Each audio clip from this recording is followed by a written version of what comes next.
Bueno, entonces yo recuperé una serie de fuentes que enlisté en una tabla que es esta.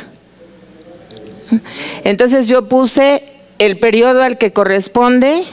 Bueno, entonces puse el periodo, describí la fuente brevemente, puse de dónde lo saqué.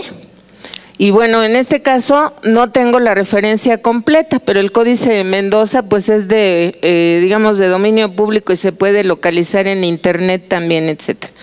Aquí tenemos aspectos educativos de la Nueva España, ahí está la fuente, de dónde lo saqué, del AGN, del grupo documental Bandos, volumen 14, ahí sí está la referencia completa. Ajá. Bueno. Ahora, yo les quiero decir que ahorita el AGN está reorganizando el material y están cambiando las referencias y demás, así que es probable que, digamos, bueno, pues a la hora de hacer una consulta a lo mejor la referencia haya cambiado, ¿no? Eso pasa frecuentemente, bueno, no muy frecuentemente, pero puede pasar con los archivos, ¿no? Tenemos de Nueva España, tenemos 2. Ahí está la referencia completa, etcétera, ¿no? Entonces aquí, yo lo que hice fue organizar mis carpetas de tal manera que viene la fuente y luego vienen formatos analíticos. Yo incluí algunos formatos analíticos, pero ustedes pueden incluir, pues, de acuerdo con las fuentes que ustedes encuentren, ¿no? Entonces les voy a mostrar es una foja del Códice Mendoza, o sea, no es de ninguna manera todo el códice, porque el códice es muy, bueno, tiene varias fojas y yo tomé nada más esta, que es de la última parte del códice, tiene 3 partes el códice, digamos que esta es la parte que se refiere a educación. Bueno, entonces este es el Códice Mendoza, es un códice pues virreinal bastante conocido, en donde el tema es cómo educaban los mexicas a sus hijos. Entonces, en el códice encontramos algunos símbolos que tienen que ver con el lenguaje que utilizaban los mexicas a la hora, bueno, con la forma de escribir los códices en el México antiguo, y también palabras en español que escribió el fraile responsable de explicarle al virrey de qué se trataba la imagen. Entonces hay palabras en español como estas, y también algunas simbologías que tienen que ver con cómo se escribían los códices en el México antiguo. Entonces está como combinado, ¿no? Por ejemplo, esta simbología representa a los números. Estos son los números que se utilizaban entre los mexicas. Cada bolita representa un año. Entonces aquí nos están hablando de un niño que tiene 2, 4, 5, 10, 13 años, ¿no? Ahí está un niño de 13 años. Aquí tenemos el glifo de la palabra. Como está nada más en un sentido, quiere decir que este adulto, que probablemente, bueno, que es el papá del muchacho, es el que le está dando instrucciones. ¿Qué le está enseñando? Pues le está enseñando a cargar leña, a pescar, y aquí tenemos a la mujer que está enseñándole a la niña, le está dando instrucciones sobre cómo moler el maíz y hacer las tortillas, ¿no? A cambio de estas tareas, a este niño se le daban ¿cuántas tortillas? 2 tortillas, exactamente. Entonces, estos son los niños mayores. Aquí tenemos castigos físicos, pero este niño tiene 11 años. Este niño, ¿cuántas tortillas se comía? 1,5. Y cuando no obedecía, lo ponían a oler chile quemado, ¿verdad? Bueno, entonces los castigos físicos se consideraban parte de las obligaciones de los padres para educar a sus hijos. O sea, no crean que eran sádicos, sino que era parte de su obligación para formarlos, para formar su carácter, etcétera, ¿no? Bueno, entonces le voy a dar a los jóvenes unos formatos, ¿no? Entonces aquí le voy a pedir que llene el formato a partir del códice, y para poder llenar esta parte que son datos duros, le voy a proporcionar una lectura que es esta, de información sobre el códice. Entonces ahí en esta información sobre el códice dice cuándo se hizo, qué contiene, bueno, o sea, información para que pueda contestar el formato. Si yo no le doy esta información, no va a poder contestar la primera parte del formato. Ajá.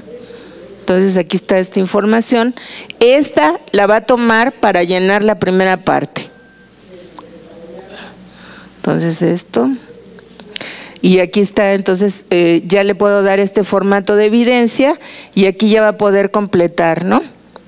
Si hay dudas, yo pienso que no podemos inventar, simple y sencillamente tenemos que investigar más y le podemos decir con toda tranquilidad al alumno, esa información no la tengo. O sea, si no sabemos, no inventemos, porque acuérdense que no somos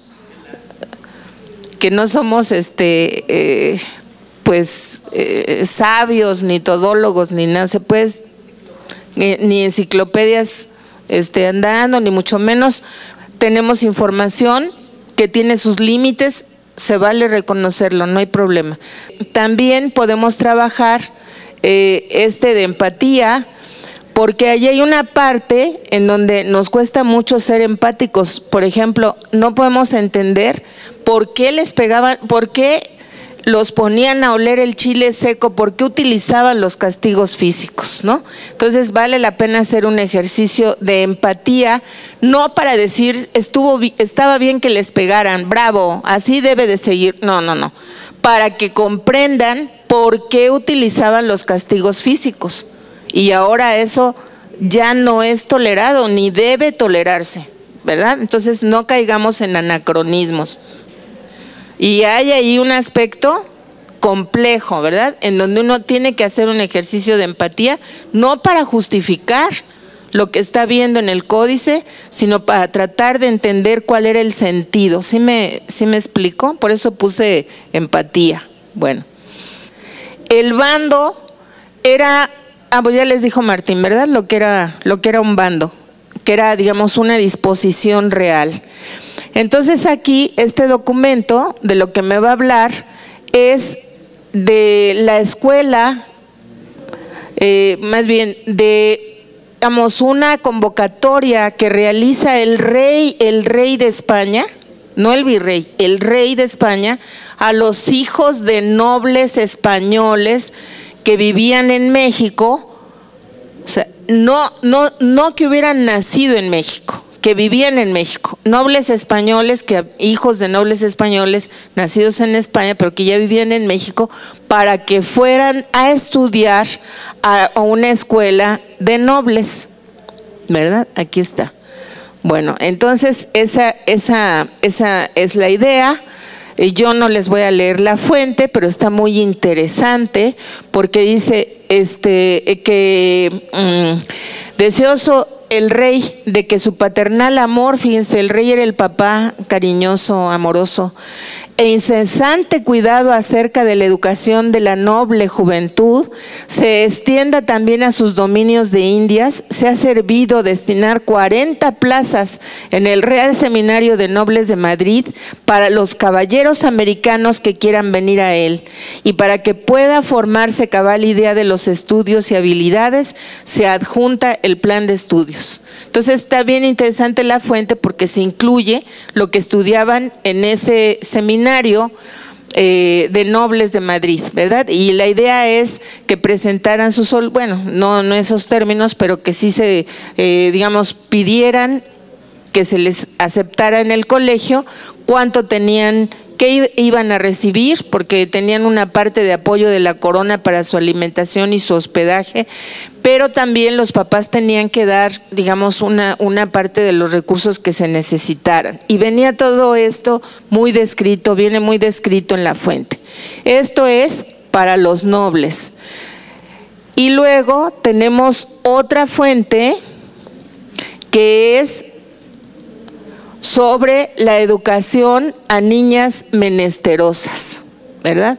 Entonces aquí ellos van a poder comparar el asunto de la educación dirigida a las niñas y las niñas pobres, y compararlo con la educación que se les daba a los hijos varones de los nobles americanos. Entonces está interesante, digamos, porque nos va a dar una idea de cómo la educación en la Nueva España tenía diferentes características dependiendo a quién se dirigiera, y además nos va a dar también una idea de que esas diferencias estaban fundadas no solamente en la riqueza de los personajes, sino sobre todo en su pureza de sangre y en su pertenencia a la nobleza.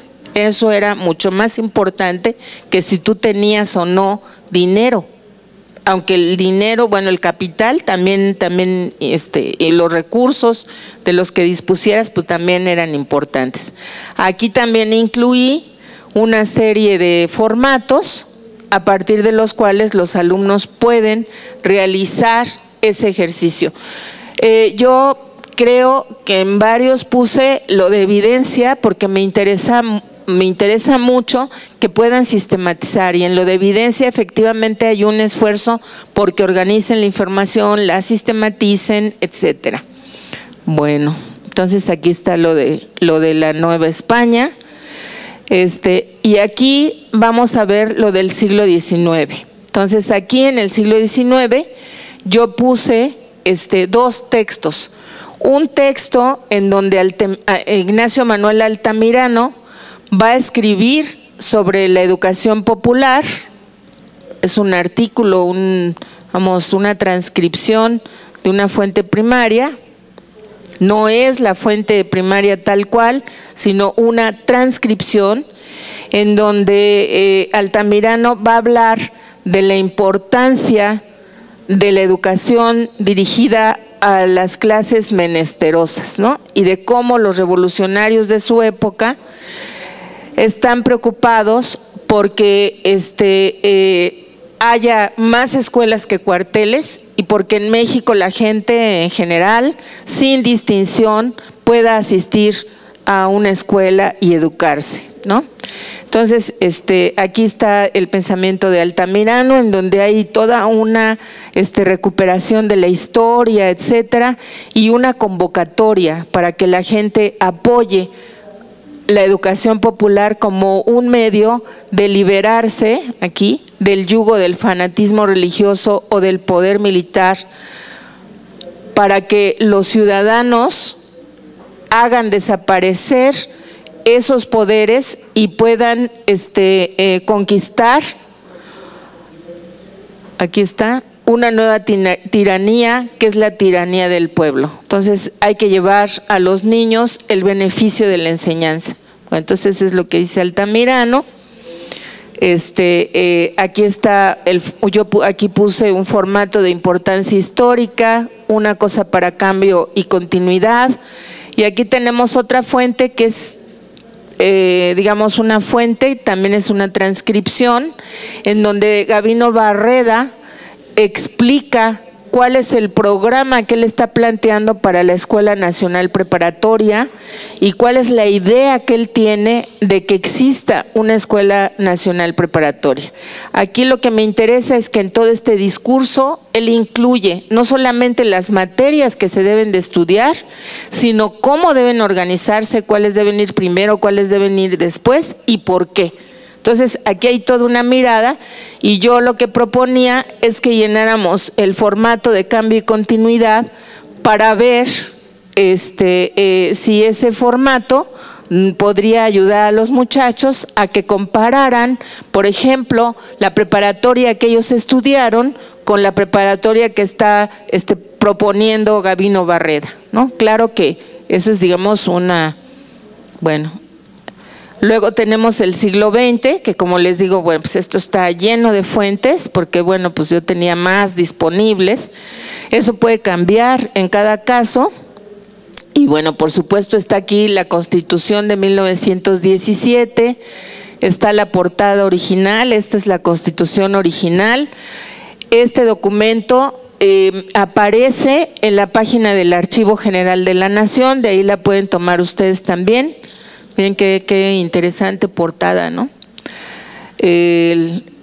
Luego tienes aquí lo que se refiere al artículo 3º, que me parecía que era como importante porque, digamos, estamos trabajando en una cosa de educación nosotros, entonces es interesante la redacción del artículo 3º de 1917. Yo no estoy de acuerdo en que se trabajen nada más las leyes, ya les había comentado. Yo creo que hay que trabajar otro tipo de fuentes, porque la ley dice una cosa muchas veces y la realidad, digamos, pues pasan otras cosas. Entonces vale la pena recuperar también lo que pasa en la realidad, no nada más lo que dice la ley. Yo les quiero mostrar esta foto que a mí me parece que es esta fuente que me parece que es muy interesante, porque nos va a hablar de los procesos de escolarización. No, aquí, sí. Bueno, esta es una imagen de 1923, eso lo sabemos porque viene en la referencia del Archivo General de la Nación. Y aquí está hablando de procesos de escolarización. Es después de la Revolución, después de Vasconcelos, y aquí la escuela pública ya estaba llegando a muchos rincones del país en donde los niños de esa condición social, ustedes ven este niñito que está descalzo, vean dónde vive.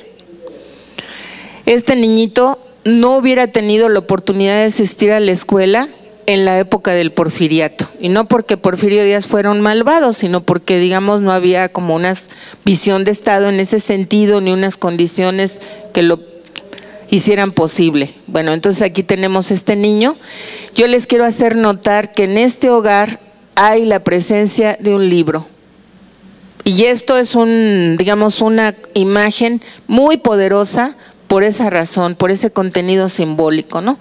Es un hogar en donde probablemente en otro momento histórico jamás hubiera habido un libro y un niño leyendo, ¿no? Entonces esto representa la gran utopía de la educación popular posrevolucionaria.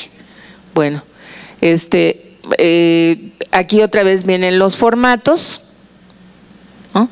Aquí está el discurso inaugural de José Vasconcelos, ese que Siddhartha les mostró como fuente original, y aquí está fuente primaria, pero transcrita.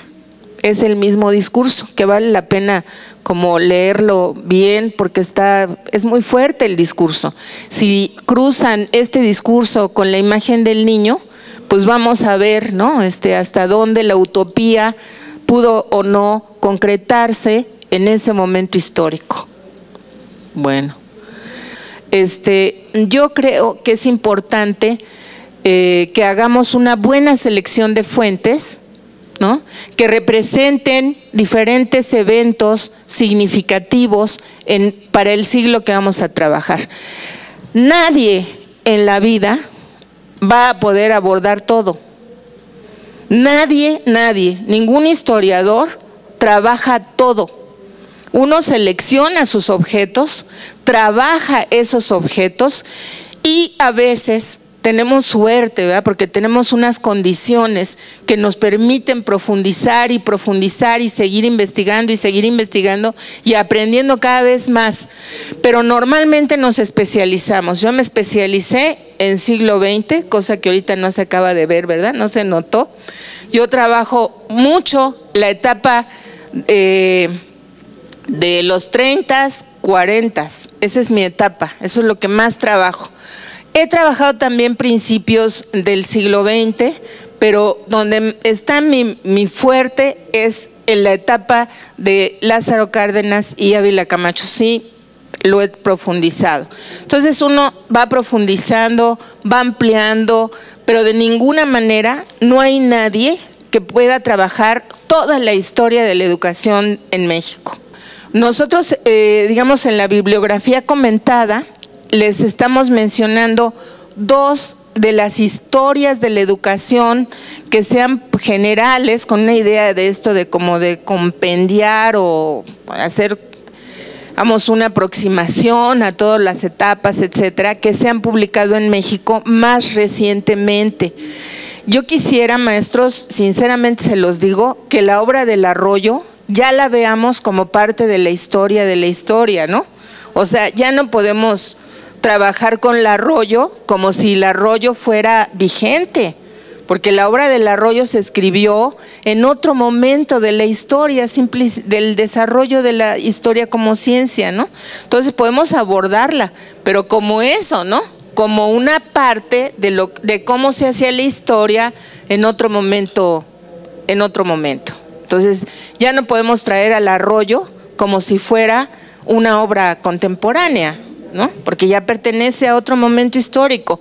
Muy valiosa su aportación, pero quedó en un momento histórico y así la tenemos que valorar. Lo mismo yo les puedo decir de la obra de Isidro Castillo, que es un maestro muy distinguido, que hizo una historia de la educación en México, que se llamaba México, sus revoluciones sociales y la educación, desde una perspectiva marxista, y que trabajó hasta el periodo de Miguel de la Madrid. Y yo sinceramente les digo al maestro Isidro Castillo, lo respeto y lo quiero mucho. Tuve la suerte de conocerlo leyéndolo y luego en persona, pero también el maestro Isidro Castillo pertenece a un momento, ¿no?, de la historia de la educación.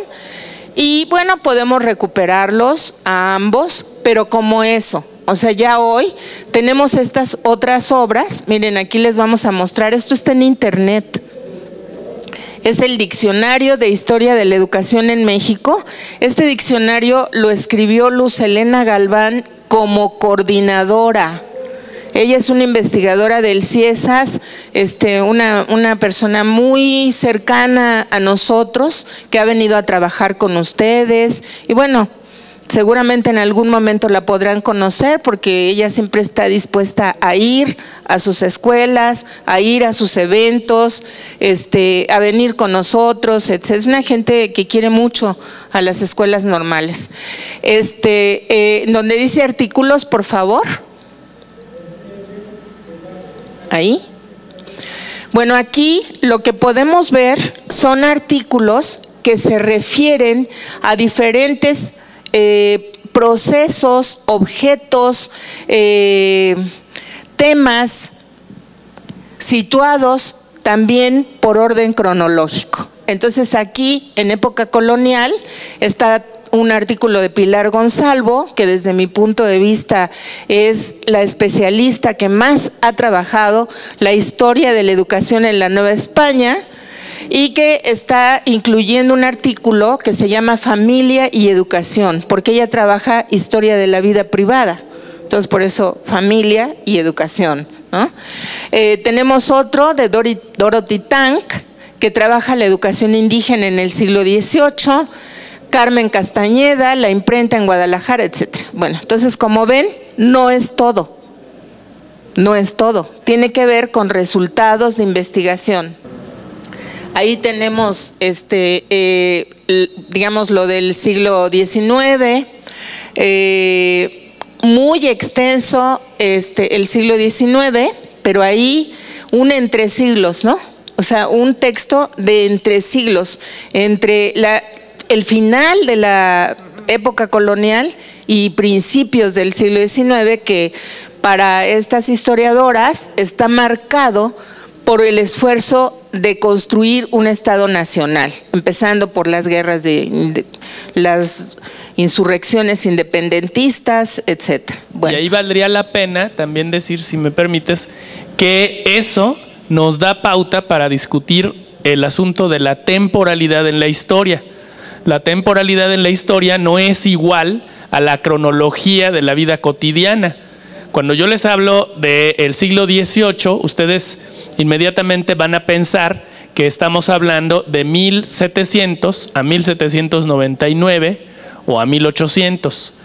Cuando entonces vemos este entresiglo, ¿sí?, este umbral del siglo XIX, ¿sí?, nos damos cuenta de que para los historiadores el tiempo es distinto. Por eso, por ejemplo, cuando Eric Hobsbawm hace la historia del siglo XX, él dice, bueno, para mí el siglo XX no empieza en 1900, empieza en 1910 con la Revolución Mexicana.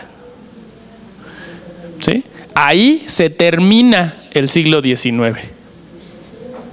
10 años después de lo que en la cronología ordinaria, ¿sí? Entonces, ¿por qué? Porque lo que está marcando ahí el tiempo es el objeto de investigación, el objeto de estudio, no al revés. Yo no meto mi objeto de estudio a fuerzas, a chaleco, dentro de la cronología del calendario gregoriano.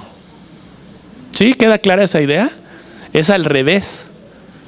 Igual que no meto mi objeto de investigación a chaleco en la cronología de los sexenios, ¿no?, de los presidentes, no necesariamente tiene que ser así. Por eso también esta visión del Arroyo y estas visiones de la historia de la educación que quieren forzarnos a ver todo desde Grecia, otra vez, ¿sí?, no tienen rigor teórico ni metodológico, carecen de un objeto de estudio. Bueno, entonces, si nos vamos, bueno, aquí esto ustedes lo pueden explorar, hay bastantes artículos, nos vamos a ir otra vez al índice, gracias. Ahí tenemos biografías, una parte de biografías que, vamos, esa tiene más problemas, porque, bueno, no sé si ustedes sepan, pues se los voy a comentar. Cuando uno, este diccionario es un diccionario financiado por el CONACYT. Cuando uno recibe financiamiento CONACYT, tiene que destinar parte del recurso a la formación de recursos humanos y por lo tanto tiene que tener becarios, ¿no? Entonces, esta tarea del diccionario, Luz Helena se las dejó a los becarios lo hicieron y yo he visto algunos problemas, digamos, algunos errores, para no decirle problemas, ¿no? Entonces, bueno, ahí a lo mejor tener más distancia en esta parte, pero puede servir porque pues vienen los personajes y más o menos lo que hicieron y bla, bla, bla, pero tómenselo con cierto cuidado porque, digamos, tiene algunos errores, dado que lo hicieron los becarios, pero bueno, no importa, de todas maneras puede ser de utilidad. De Luz Helena Galván. Bueno, nos vamos a ir ahora, por favor, a bibliografía comentada, que para mí es muy importante la bibliografía comentada, porque si quieres picarle en alguno de los autores, por ejemplo en Lourdes, ¿no?, en Lourdes Alvarado, ok. Entonces aquí viene una obra y viene su pequeño comentario, viene cuándo se publicó, en dónde, bueno, su cita bibliográfica y luego viene el comentario. El comentario se refiere a qué se trata, de qué se trata. Entonces, eso también nos puede apoyar bastante en la búsqueda de bibliografía. Es exhaustiva esa bibliografía comentada. Si quieren ver, viene los autores por orden alfabético y para cada uno de los autores vienen varios libros del mismo autor, etcétera. Entonces vale la pena, ¿no?, porque puede uno ubicar quién es el autor, qué ha estado trabajando, en dónde está trabajando y de repente, por ejemplo, Lourdes, que trabaja en el ISUE de la UNAM. Bueno, si queremos conocer más la obra de Lourdes, pues nos vamos a la página del ISUE, ahí le picamos, localizamos la bibliografía, más bibliografía de Lourdes, etcétera, ¿no? O sea, para tener acceso a más bibliografía. Entonces ustedes ahí le tienen que pensar, ¿verdad?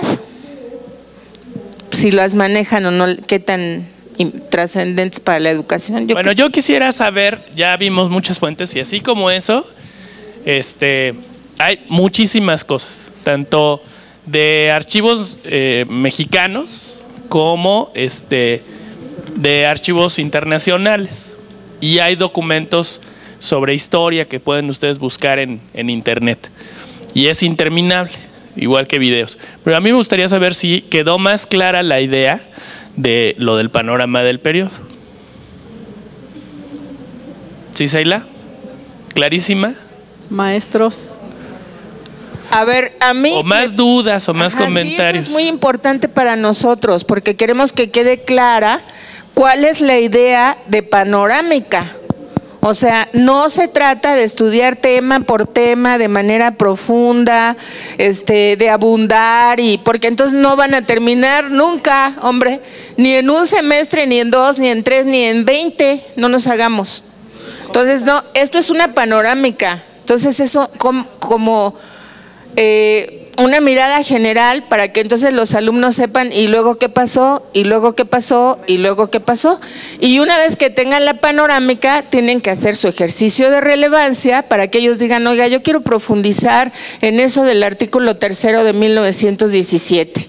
O a nosotros nos interesó lo del plan de 11 años, porque cuando estaba el plan de 11 años se fundó esta normal. Y queremos ver. Y también queremos otros que digan, bueno, no, a mí me interesa lo de la educación indígena. Entonces yo quiero ver ese artículo sobre educación indígena y ese es el tema que quiero profundizar. ¿Sí me explico? Esa es la idea. Bien, vamos a continuar entonces.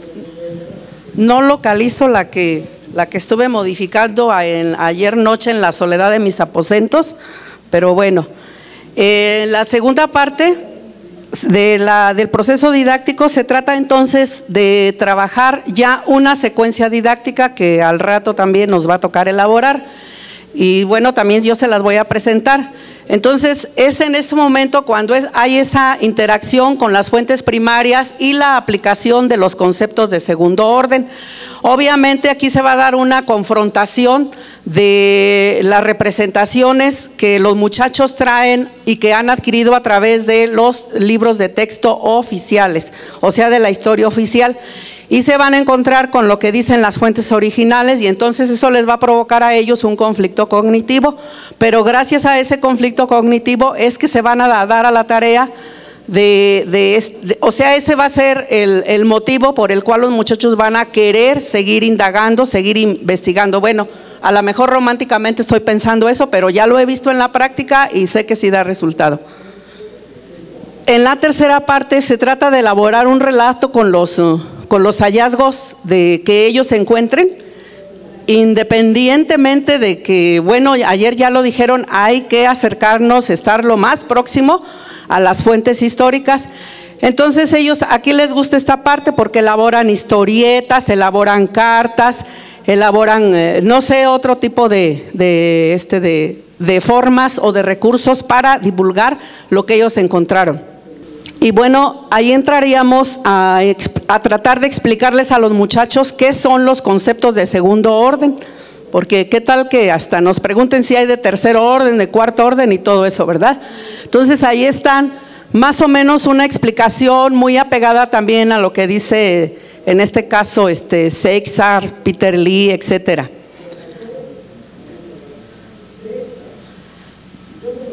Y una reafirmación más de por qué estos conceptos de primer y segundo orden se van a trabajar en las aulas.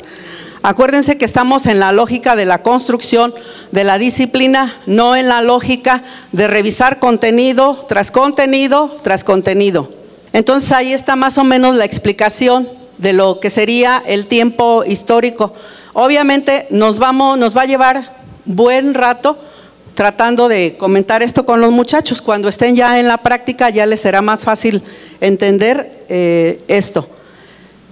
Ahí está lo de espacio histórico, ¿sí? La diferencia que hay entre un espacio que debe entenderse desde la perspectiva geográfica, pero también desde la perspectiva cultural, simbólica, etcétera.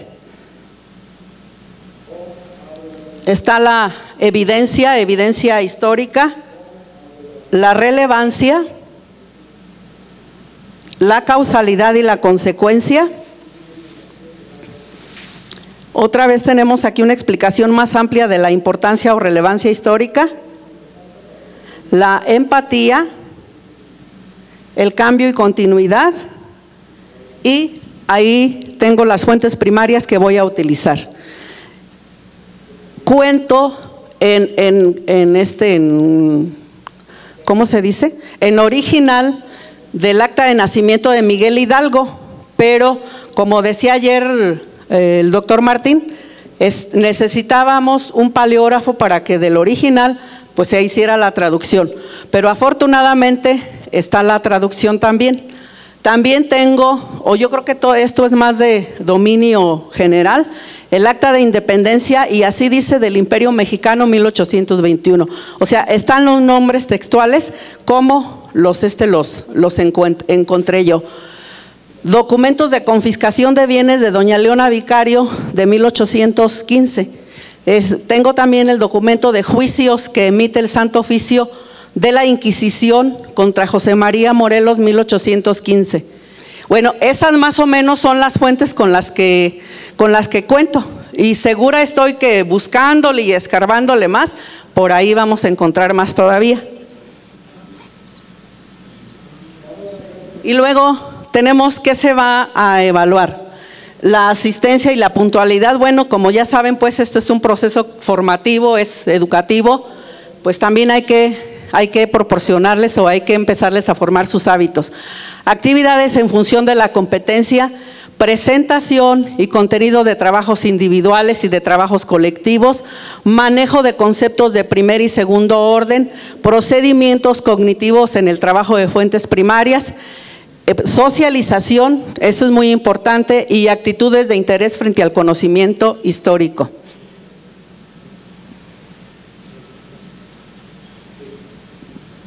¿Y cómo se va a evaluar? Pues a través, puede ser examen temático, escalas, rúbricas, ensayo final, y encontraremos formas de cómo demuestren los muchachos que están logrando la competencia, que se trata de manejar información histórica, si ustedes recuerdan.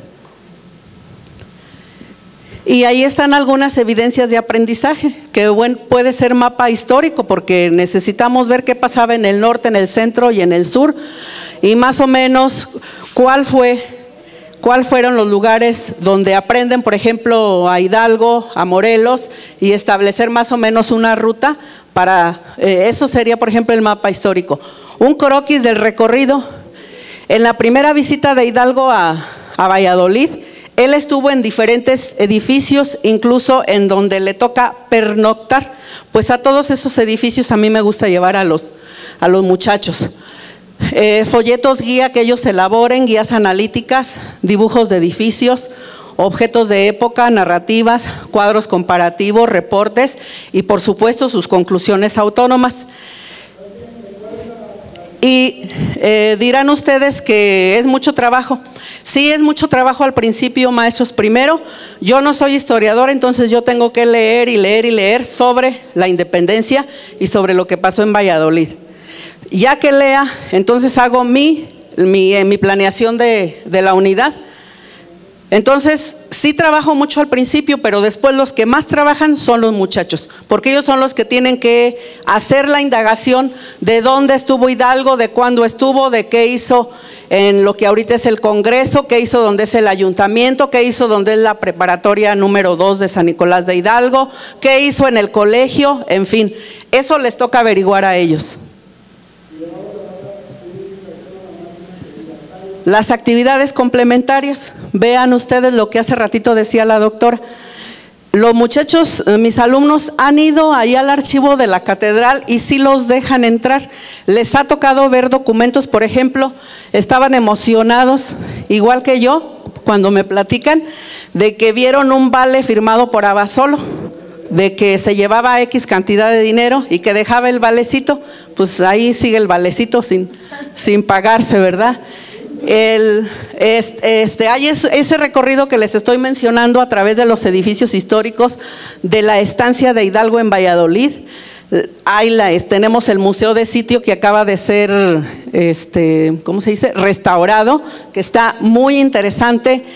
con información bastante actualizada. Ahora sí ya nos pintan a Morelos de carne y hueso, ¿verdad? No como el personaje que, bueno, a mis ojos todavía lo es, con mayor razón, pero ahora sí ya es un Morelos humano, un Morelos como nosotros. Y la casa donde él nació, y hay el archivo histórico de la universidad, que parece que tiene bastantes acervos en este sentido.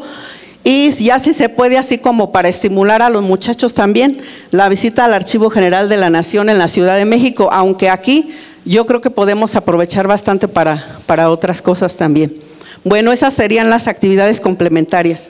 Bueno, esa es la unidad didáctica y obviamente esto es como para trabajar, dijéramos, pues cada quien señala las sesiones, ¿no? Pero a lo mejor les da uno tiempo a los muchachos para que hagan sus indagaciones y después nada más se viene ya la fase de socialización. Entonces algunos habrán de durar 2, 3 semanas, la verdad no sé cuánto me llevaría esto, pero ustedes fíjense que en la unidad sí están interactuando o se están interrelacionando todas las unidades de trabajo.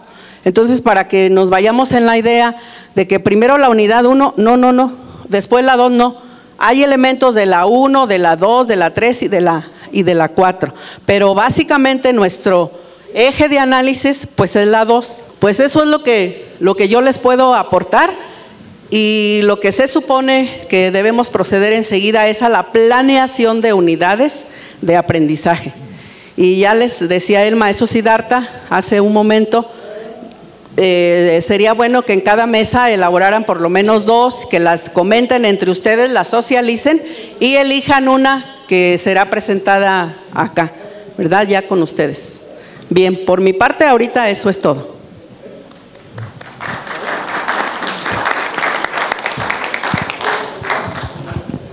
Pues arrancan, maestros, a darle que es mole de olla.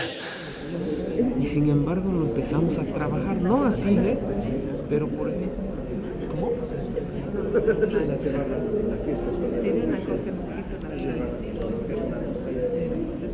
Pero ya lo de ayer también le va a servir mucho, porque ya lleva muchas fuentes primarias y ya lleva inclusive ahí mismo la fuente primaria, la analizan y ahí mismo van.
Tratamos de hacer el ejercicio que vamos a presentar a continuación.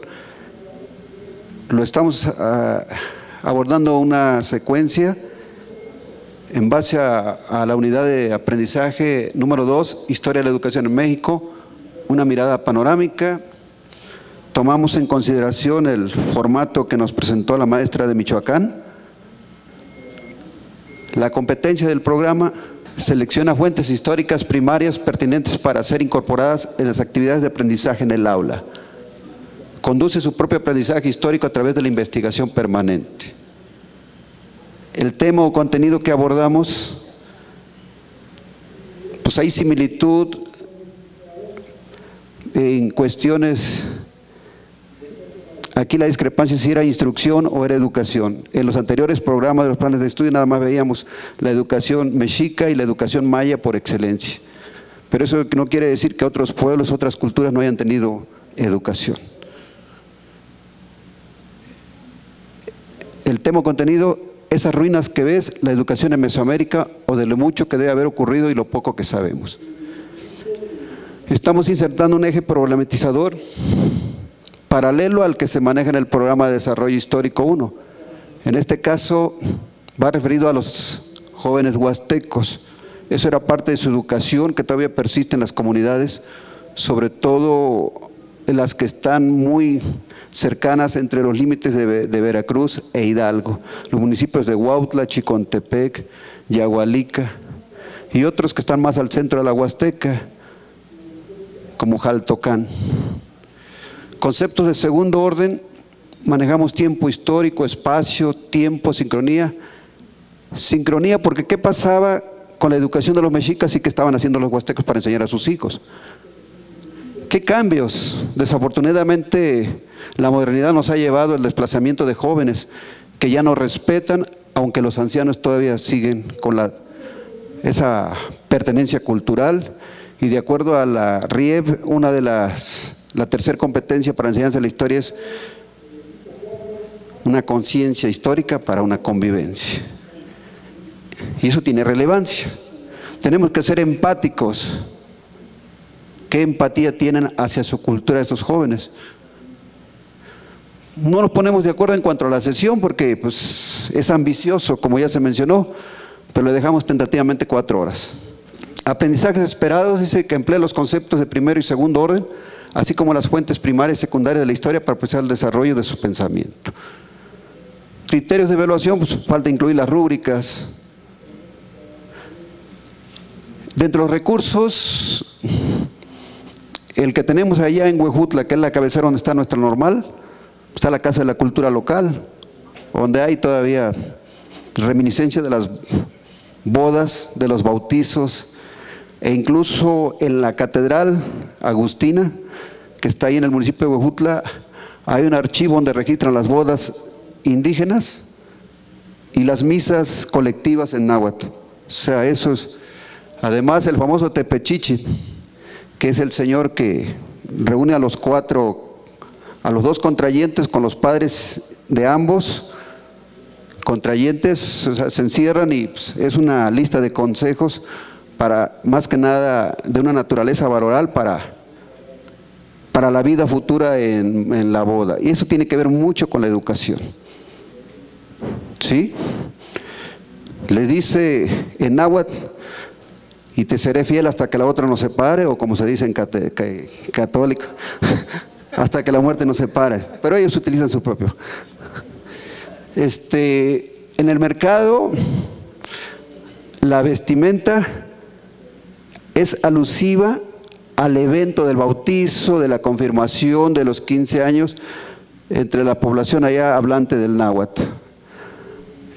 Nos llaman huasteco. Nos llaman huastecos, pero eso no quiere decir que nomás seamos náhuatl. Tenemos tenec, tenemos varias, ¿sí? Incluso el significado de la palabra huasteca, previas. La identidad, ¿qué significa para ellos ser huasteco? Manejo de información geográfica e histórica, ¿qué regiones abarca la Huasteca? Porque hay varios autores que no se ponen de acuerdo, vuelvo a repetir. El significado cultural y educativo del huapango. Actividades de aprendizaje, libros que sugiere el programa en relación con la educación mesoamericana, libros de la Huasteca, de la cultura huasteca disponibles en la biblioteca municipal.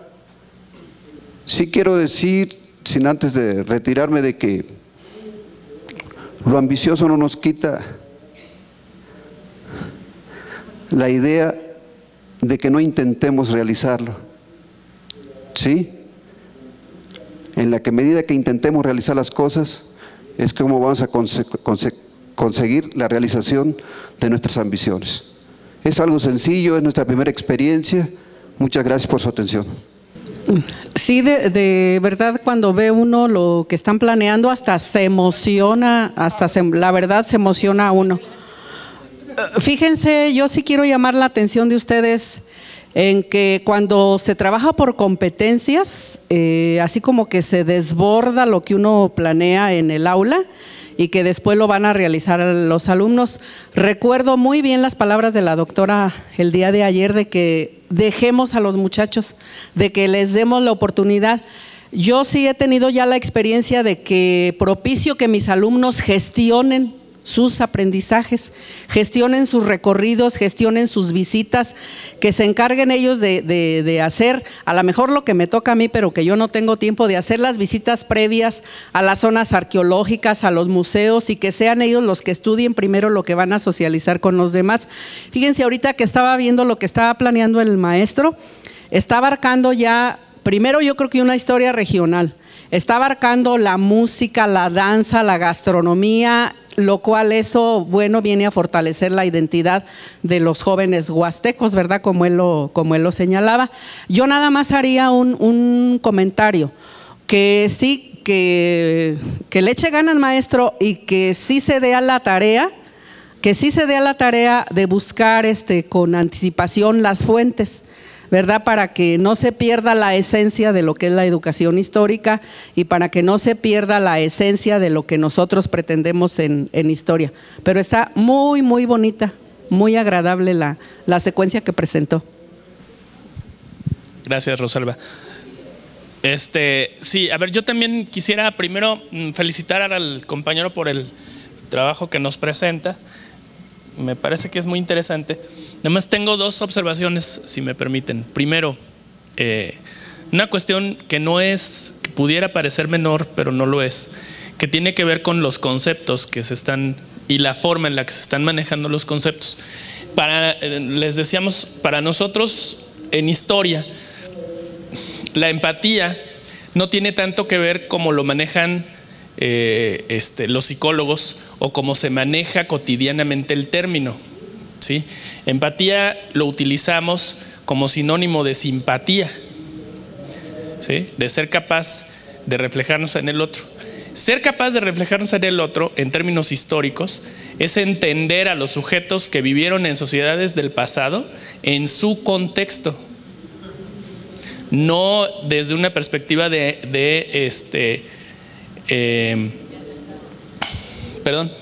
sí, como lo planteaba acá el colega, ¿verdad? De que fueran los muchachos se identificaran, de identificación con el aspecto cultural huasteco. No porque eso sea incorrecto, no, sino porque no es la idea que se está manejando.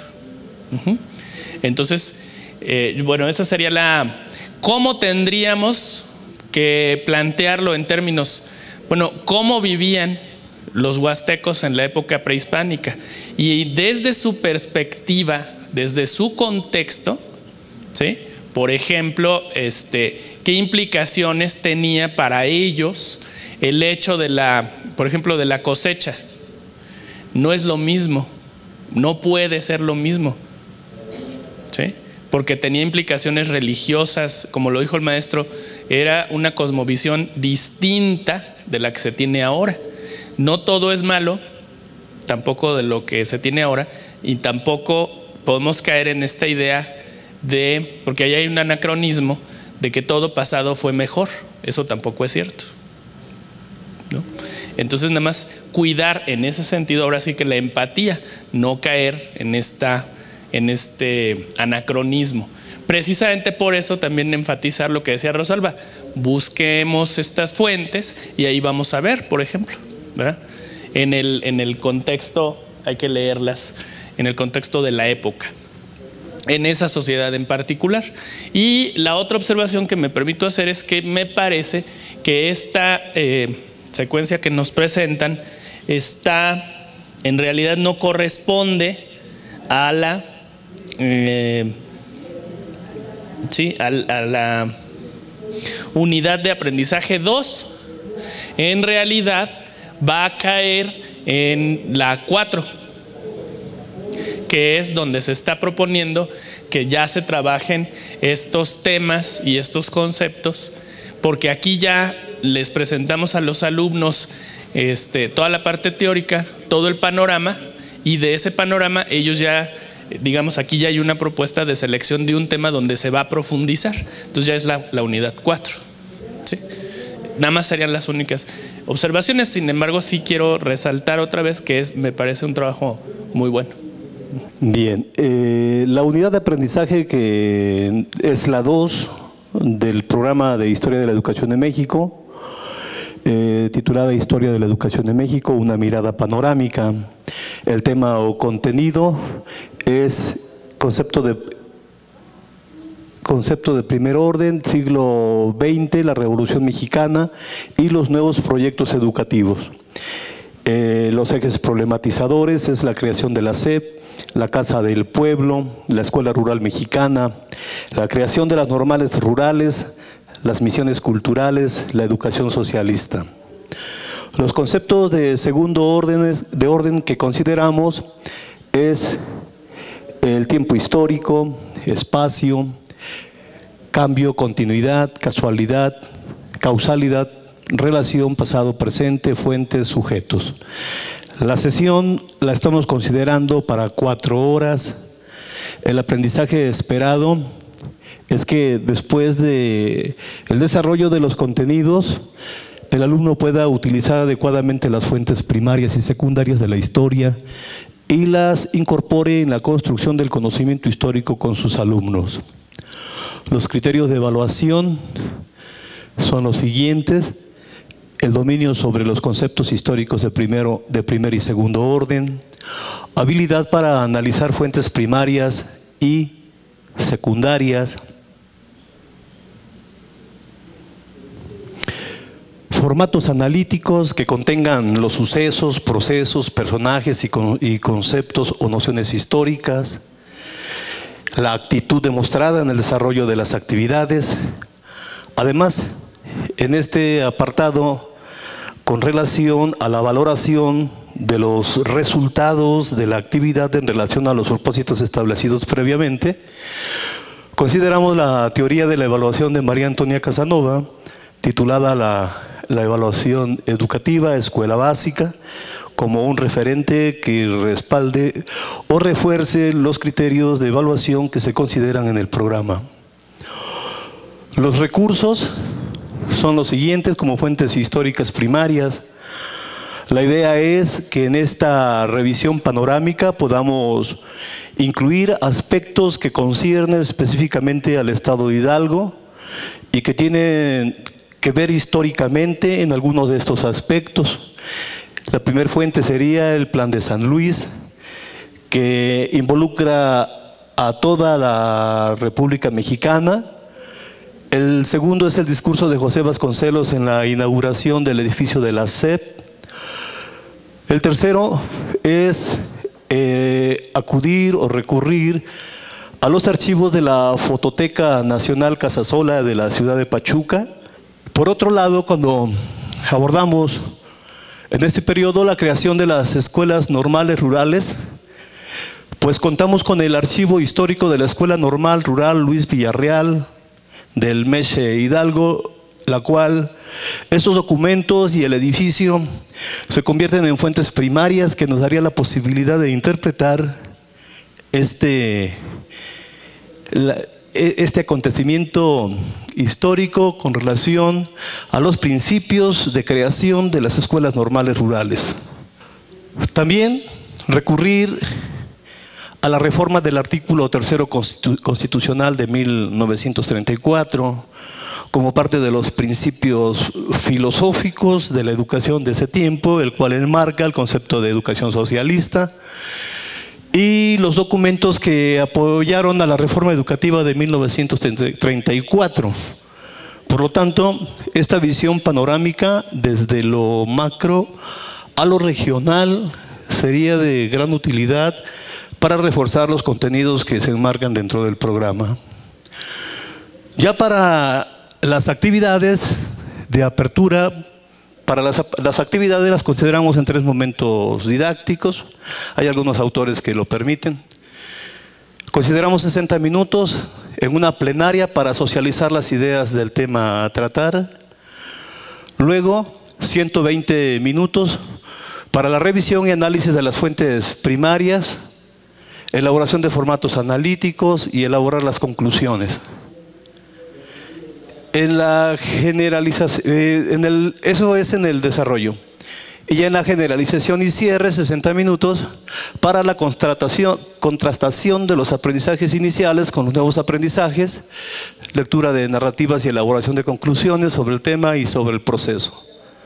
Las evidencias de aprendizaje serían los formatos analíticos, narrativas breves y conclusiones que hagan para posteriormente comentarlas. Y bueno, de la bibliografía que nos propone el programa, consideramos a Fernando Solana con Historia de la Educación Pública en México, ya que hace un recuento de los hechos significativos en materia educativa desde 1876 a 1976 y que considera algunos de los aspectos o contenidos que nosotros enmarcamos en nuestra secuencia didáctica. Muchas gracias por su atención. Bueno, desde mi punto de vista, el periodo histórico que se aborda es muy largo y en realidad contiene varios momentos relevantes. Uno que es, el periodo prerevolucionario, porque viene el plan de San Luis, luego viene lo que sería la fundación de la SEP, con el discurso de José Vasconcelos. También viene la educación socialista con Lázaro Cárdenas, y son momentos diferenciados unos de otros. Claramente no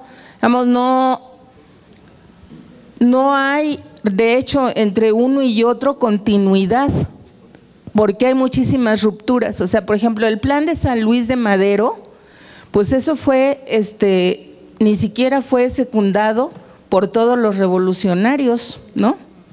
O sea, Madero llega al poder y luego rompen con él varios de los revolucionarios, ¿no? Entre ellos, pues el propio Zapata, etcétera. Bueno, no sé si hay algún otro comentario, por favor, ya en términos generales, digamos, sobre lo que estuvimos trabajando y sí nos interesa mucho su valoración. Que claro, ahorita es una primera aproximación para muchos, y ya cuando estemos en el terreno, ya cuando estemos en el aula, es cuando vamos a empezar a ver realmente las dudas y los defectos del programa y las carencias, pero también las bondades y las cosas buenas, esperamos nosotros. Agregándoles más trabajo a ustedes, ¿qué posibilidades habrá dentro del seguimiento que se va haciendo, que a veces pareciera también muy formal, muy cerrado, esto de acercarnos más a la realidad? Es decir, hacer un seguimiento de los dos grupos en los que nos convertimos en la realidad, los que venimos al curso y no desarrollamos el curso, ¿sí? Y más sin embargo, pues afortunadamente mínimo venimos a las capacitaciones, que a veces podemos lograr el espacio académico de la propia normal, en las academias de grado, en fin, de ir aportando como recomendaciones, como sugerencias, como ideas para los compañeros, pero queda muy limitado para lo que es la historia. Entonces, la idea como una propuesta es esa, que desde la DGESPE consideraran esta realidad, de que unos venimos a tomar la capacitación y otros, solamente algunos lo desarrollan, porque yo creo que también es un punto para pedir cuentas claras a los directores de las escuelas normales, en este sentido de un seguimiento académico, que no lo conviertan en solamente trámite administrativo, de números, de datos, de que sí asistieron, y cuántos asistieron, y a cuántos les dimos viáticos, y a cuántos no. Entonces, no nos permite avanzar. Por ejemplo, esta idea de empezar a construir el proyecto como una propuesta metodológica de desarrollo. Lo que decía aquí a la compañera, que como que sí le dedicamos tiempo a aportar nuestras experiencias, nuestros errores en cómo fuimos trabajándolo, nos lleva a pensar en ese proyecto. O sea, también salirnos del formato que nos piden obligatoriamente en la normal, ¿sí? O sea, si revisamos el programa, tenemos todos los elementos del programa, unidad de competencia, en fin. Y muchas de las veces, por la premura del tiempo de que llegábamos y ya tu planeación, pues sí, transcribíamos. Y además vamos cargando con la crítica de nuestros directivos. O sea, el maestro no sabe planear, el maestro no entiende, etc. Pero no se preguntan por qué. Entonces, haciéndolo como más profesional, bueno, desde DGESPE que se pudiera considerar y ayudarnos desde ahí a los maestros del grupo. Sí, de hecho, si ustedes ven cómo se dio este proceso, el tramo que tuvo que ver con la planeación, y aquí está, por ejemplo, hay personas que trabajan en la Secretaría de Educación de las entidades que no me desmentirán. Lo que pedimos a las entidades y a las escuelas es que se nombrara a los profesores que van a impartir el curso y que viniera un profesor por cada escuela, y se hizo un registro en línea en donde tenían que anotar, o sea, subir la información de cada profe, ¿no? Precisamente con la finalidad de ponerle algunos candados y de ayudarles a los directivos de las escuelas a hacer su organización, ¿no? La planeación de su semestre, desde el inicio de su semestre, porque es una cuestión de gestión, ¿no? ¿Qué necesidades tengo? ¿Qué voy a cubrir? ¿Y cuáles son los recursos humanos con los que cuento? Entonces se les proveyó de un sistema de cómputo en donde ellos tenían que plasmar ahí la información de ustedes. Y bueno, digamos, vamos a seguir avanzando. Hay un curso que se está dando, un diplomado con directivos de las escuelas normales de todo el país, y ahí se les va a reiterar una vez más esta necesidad de hacer una organización eficiente, una gestión con una mirada académica, ¿no? En muchas de las entidades, me consta, por ejemplo, en Puebla, que se ha estado trabajando con los directivos de las escuelas normales para que la gestión sea una gestión que favorezca la parte académica. Es un proceso lento, es un proceso como todo en educación. Aprender nos cuesta, innovar, cambiar nos cuesta. Son muchos años, y ustedes lo saben, en que no ha habido esta mirada en todos los casos. Ir cambiando nos cuesta trabajo. Entonces, bueno, sí, esa es mi respuesta puntual y concreta. Sí se están tomando medidas. Sí.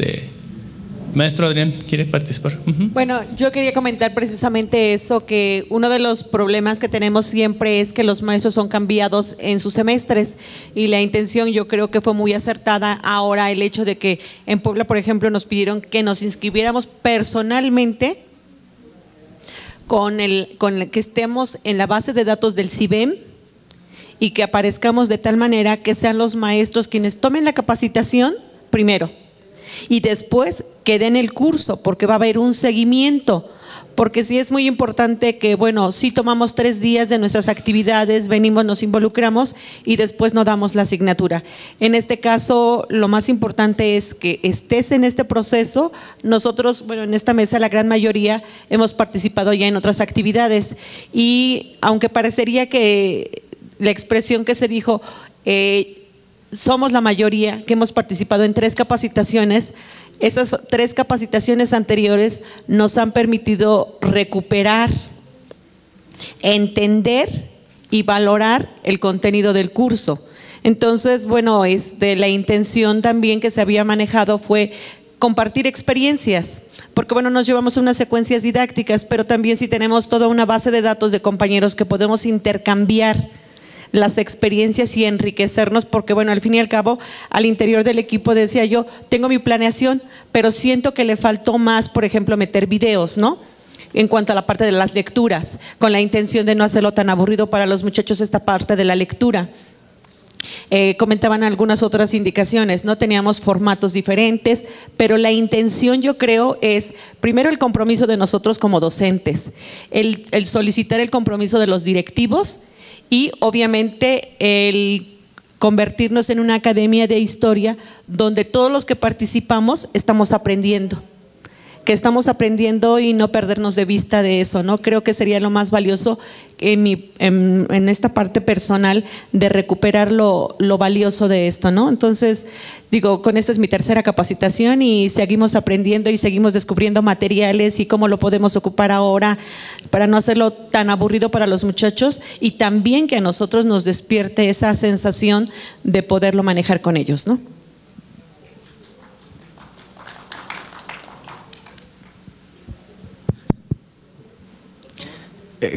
¿Cómo empiezo? Bueno, yo veo muchas oportunidades de resolver brechas debido específicamente en el curso de historia, porque hay bastante material, bastante de dónde retomar para enriquecer el trabajo en los salones de clase.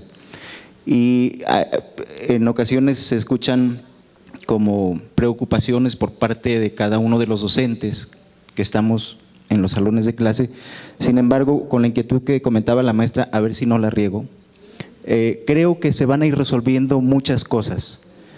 Uno es que se está conformando un equipo fuerte gracias a la conducción de ustedes, y por otro lado, en los estados han conformado un grupo desde la DGESPE, solicitado la presencia incluso para el día lunes, un grupo de docentes de cada estado para que los preparen, los capaciten para hacer un trabajo de seguimiento en sus propios estados.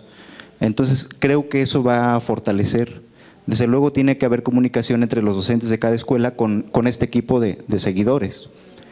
Y por otro lado, bueno, hay cuestiones que suceden desde las escuelas que envían a un docente que por primera vez va a impartir historia, pero creo que se va a ir resolviendo, esperemos que sí, yo confío que sí, en la medida en que vayamos fortaleciendo el equipo, incluso esta idea de compartir planeaciones, pero yo luego a veces me comprometo y no cumplo, parezco los candidatos.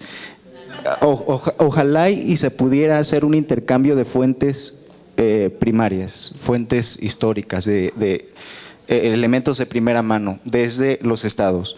Nosotros trabajamos, por ejemplo, en la Revolución Mexicana, pero desde la participación de los hermanos Cerdán, y afortunadamente en Puebla pues, tenemos mucha información y con el compromiso de poder compartir esos elementos con los demás estados y que los demás estados igual nos vayan compartiendo, ¿no? Entonces yo creo que este equipo se va a ir fortaleciendo de esa manera. Sí, yo coincido con el maestro Adrián, efectivamente es un proceso, ¿no? Es un proceso y creo que nos queda a nosotros de tarea en todo caso para esta idea que plantea Adrián, de poder facilitar que a través del portal nuestro de historia de DGESPE se pueda dar la manera de compartir estas fuentes primarias, que ustedes las puedan mediante un mecanismo sencillo subir y luego que todos las podamos estar visualizando, ¿no? Para trabajar con nuestros alumnos, ir haciendo un banco de imágenes de fuentes primarias digitalizadas, ¿no? Que nos pueda servir a todos. Que yo ya les había comentado que ese era el compromiso nuestro. La maestra eso es lo que nos está pidiendo, donde hagamos un portal en donde estén todos los recursos que tienen que ver con historia, todas las lecturas, todos los videos, todas las fuentes, etcétera, ¿no? Y también yo pienso que se puede hacer cerrado o abierto como ustedes lo dispongan, pero un espacio en donde ustedes puedan estar subiendo sus planeaciones para compartirlas, y foros también pues para poder intercambiar opiniones y experiencias, pero eso sí yo creo que sería cerrado, nada más para que estén ustedes, no, pues no cualquiera, porque no tiene sentido, ¿no?